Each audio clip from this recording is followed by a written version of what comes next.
ici, on se situe au niveau de la chaufferie de la Port-de-Balles. Le raccordement de la chaufferie de la Port-de-Balles, ça a été un des points très structurants pour le développement de Valorim. Alors d'une part, avec forcément 8000 kW souscrits et 20 GWh de chaleur ENR fournie annuellement, la chaufferie de la Port-de-Balles devient le premier abonné de la délégation de service public. Et en fait, grâce à ça et grâce à l'extension du réseau qu'on est en train de mettre en œuvre pour les raccorder, on va aussi pouvoir alimenter d'autres bâtiments, des résidences privées.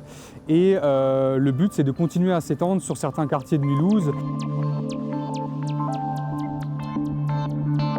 On se situe quai de l'Alma à Mulhouse. On va raccorder la copropriété de la Port-de-Balles au réseau de chaleur de Valorim. Il y a 2 km de tranchées. Alors la chaleur qui vient de ces tuyaux provient de l'usine d'incinération des déchets de Sausheim. Donc c'est vraiment très intéressant parce que c'est les déchets ménagers des gens de la collectivité qui sont brûlés et c'est cette chaleur qui vient les chauffer.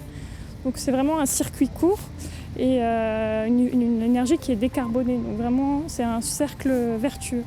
Alors le premier avantage et qui atteint beaucoup plus de personnes, c'est l'aspect environnemental. Avec 75% d'énergie renouvelable qui est la mixité du réseau, ça permet à chacun et à chaque abonné qui se raccorde sur ce réseau de diminuer leur impact sur l'environnement. L'exemple de la chaufferie de la Port-de-Balles, c'est une suppression de 5000 tonnes de CO2 rejetées à l'atmosphère tous les ans.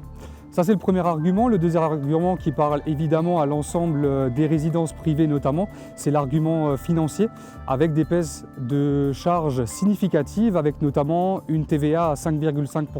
On a validé le raccordement de la Port-de-Balles début d'année et on souhaite les alimenter en chaleur à partir du premier semestre 2025.